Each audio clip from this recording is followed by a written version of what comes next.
Hello my dear students, उम्मीद करता हूं आप सब खैरियत से होंगे और मजे में होंगे। आज हम फिर से आए हैं अपने इस चैनल पर एक और क्वेश्चन लेकर। अब वो क्वेश्चन क्या है, क्वेश्चन को समझ लीजिए अच्छे से। क्वेश्चन हमें बोल रहा है calculate mass of 8.21 litre of oxygen. हमें मास निकालना पड़ेगा, इतना लीटर ऑफ ऑक्सीजन में 8 इतने mmHg जो आपका प्रेशर दिया है एंड टेम्परेचर इतना आपको इस क्वेश्चन में दिया है। अच्छा सा क्वेश्चन है। क्वेश्चन जब आप सॉल्व करने बैठोगे, मैं पहले इस क्वेश्चन को मेथड से समझाऊंगा एंड लास्ट में आपको एक ट्रिक बताऊंगा एंड जिस ट्रिक की मदद से आप इस क्वेश्चन को कम से कम 30 सेकंड के अंदर अगर कम से कम या ज्यादा से ज्यादा, कम से कम 30 सेकंड लगेंगे, ज्यादा से ज्यादा 1 मिनट, यानी इस ड्यूरेशन में आप इजीली इस क्वेश्चन को कर पाओगे एंड बेस्ट तरीका है क्वेश्चन को सॉल्व करने के लिए वो ट्रिक। बट उस ट्रिक से पहले आपको कांसेप्ट पता होना चाहिए। अब क्वेश्चन में हमें मास कैलकुलेट करना पड़ेगा। ये क्वेश्चन मोल कॉन्सेप्ट से है। जिसने मोल कॉन्सेप्ट पढ़ा उसको ये क्वेश्चन अच्छे से आएगा। अब करना क्या है, हमें कैलकुलेट मास। अब मास निकालने से पहले मैं यहां पर फॉर्मूला लिखूंगा जिससे मैं ये क्वेश्चन कर पाऊंगा। That is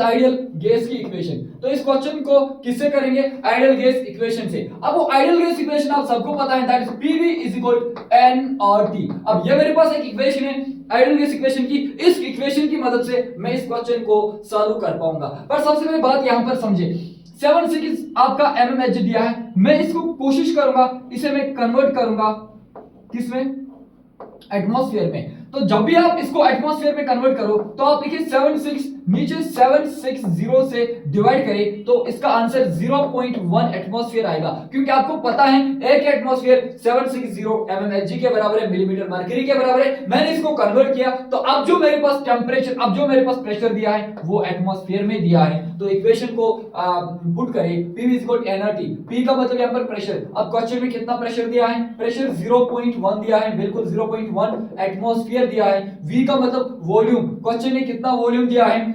8.21 litre. ओके, उसके बाद N नंबर ऑफ मोल। मुझे नंबर ऑफ मोल नहीं पता तो मुझे नंबर ऑफ मोल निकालना पड़ेगा। ये जो N है ये है हमारे पास नंबर ऑफ मोल। मुझे नहीं पता नंबर ऑफ मोल, इसको मुझे कैलकुलेट करना पड़ेगा। अब R क्या है, R आपके पास है gas constant, universal gas constant. इसका वैल्यू फिक्स्ड है, कितना है। अब क्वेश्चन में एटमॉस्फेयर दिया है, तो जब क्वेश्चन में एटमॉस्फेयर दिया होगा तो R का वैल्यू 0.0821 लिखना पड़ेगा। यूनिट भी साथ आप लिख सकते हो, कोई दिक्कत नहीं है यूनिट लिखने में। उसके बाद क्या है, T। अगर T आपके पास टेम्परेचर है एंड जब भी आप टेम्परेचर लिखोगे आप टेम्परेचर केल्विन में लिखने की कोशिश करोगे। अगर यहां पर टेम्परेचर ऑलरेडी केल्विन में है तो डिग्री में दिया होगा तो केल्विन में कन्वर्ट करेंगे। कैसे करेंगे, अगर डिग्री में दिया है तो जो डिग्री सेल्सियस है उसको +273 से करना पड़ेगा, वो आपका केल्विन में बन जाएगा। चलिए, टेम्परेचर केल्विन में वही से दिया है 300 केल्विन। अब देखो, अब इंपॉर्टेंट पॉइंट, मैंने आर को क्या बोला, यूनिवर्सल गैस कांस्टेंट।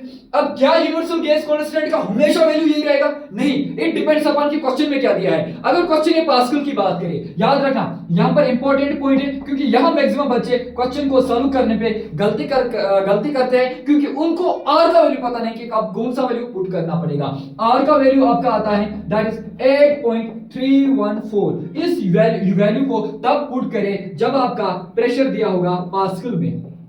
ओके, अब R का एक और वैल्यू आता है हमारे पास, दैट इज 0.0821। इस वैल्यू को तब पुट करें जब आपका प्रेशर दिया होगा एटमॉस्फेयर में। अब R का एक और वैल्यू आप याद रखिए, दैट इज 0.08314। इसको तब अप्लाई करें जब आपका प्रेशर दिया होगा बार में। एंड ये वैल्यूज आपको याद रखनी पड़ेंगे मेरे बेटे, इनको रखना पड़ेगा क्योंकि ये बार बार क्वेश्चंस में काम आएंगे, ये वैल्यूज बार बार आएंगे। इनके यूनिट से याद रखना पड़ेगा, जूल यूनिट, इसका जूल, मोल, इनवर्स, के इनवर्स। अब इसका वैल्यू याद रखना पड़ेगा, इसका वैल्यू याद रखना पड़ेगा, यूनिट से याद रखने पड़ेंगे। अच्छे से इसको याद रखें। इस पर मैंने ऑलरेडी एक वीडियो अपलोड किया है आइडियल गैस इक्वेशन पर, आप YouTube पर देख सकते हो। वहां पर मैंने वैल्यूज, इनके यूनिट्स एंड इनकी कैलकुलेशन, जब हम वॉल्यूम को 22.4 लेते हैं एंड उसको प्रैक्टिकली हम कैसे सॉल्व कैलकुलेट करें एंड थ्योरेटिकली से हम कैसे कैलकुलेट करें, वो सारी चीजें हमने उस वीडियो में अप्लाई किया है एंड समझाया है। बस हम फिलहाल क्वेश्चन को करेंगे। हमें P पता चला है, हमें V पता चला है, हमें R का वैल्यू पता है, हमें T पता चला। तो सबसे सबसे पहले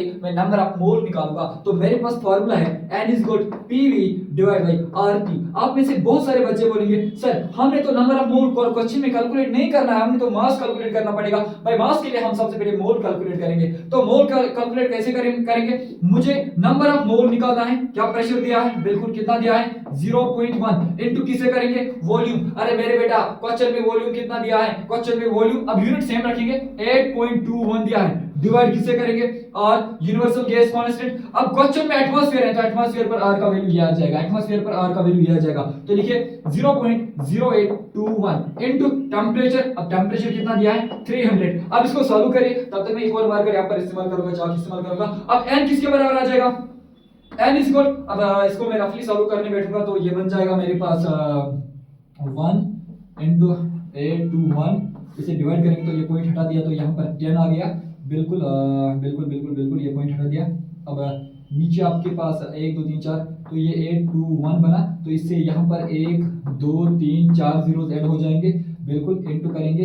अब देखिए अब क्या किया मैंने क्या किया, मैंने सब पॉइंट हटाकर 1 लिखा तो यहाँ पर 10 ऐड हुआ, तो ये 1 पॉइंट हटा दिया तो 821 लिखा। अब ये 2 पॉइंट हटाकर यहाँ पर 100 ऐड हो जाएगा। अब अपना तो 300 ऑलरेडी है, तो ये आपको पता चल चुका होगा मैं यहाँ पर क्या कर रहा हूँ, मैं डेसिमल्स हटाकर इसको बराबर करने की कोशिश कर रहा हूँ। अब देखो मुझे n निकालना है, तो n इज इक्वल, आपको क्या लग रहा है कि ये 0 और ये 0 कैंसिल आउट हो जाएगा, कैंसिल आउट हो जाएगा बिल्कुल। अब इसके ये और ये कैंसिल हो जाएगा, यहाँ ये और ये कैंसिल हो जाएगा बिल्कुल। ये 8 to 1 कैंसिल हो जाएगा, तो ऊपर बचा 1, नीचे बचा 10 3 और 30, नीचे बचा 30। तो ये मेरे पास नंबर ऑफ मोल निकल कर आ रहे हैं।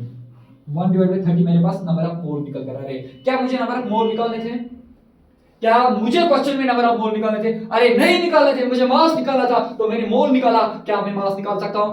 मैंने मोल निकाला, क्या मैं मास निकाल सकता हूं? बिल्कुल। देखो कैसे, आपको पता है n is equal given mass, ऊपर आप मास लिखते हैं, नीचे आप लिखते हैं मोलर मास। अरे मेरे बेटा मुझे मास निकालना है, मास निकालने के लिए मुझे मोल पता होना चाहिए। तो मैंने अब मोल निकाला है, अब मोल को मल्टीप्लाई करेंगे मोलर मास से, तो आपका आंसर आ जाएगा। मोल को मल्टीप्लाई करेंगे मोलर मास से, मोल को किससे मल्टीप्लाई करेंगे? मोलर मास से। अब करिए अप्लाई, मोल को मल्टीप्लाई करेंगे मोलर मास से, तो हमें क्या निकालना है?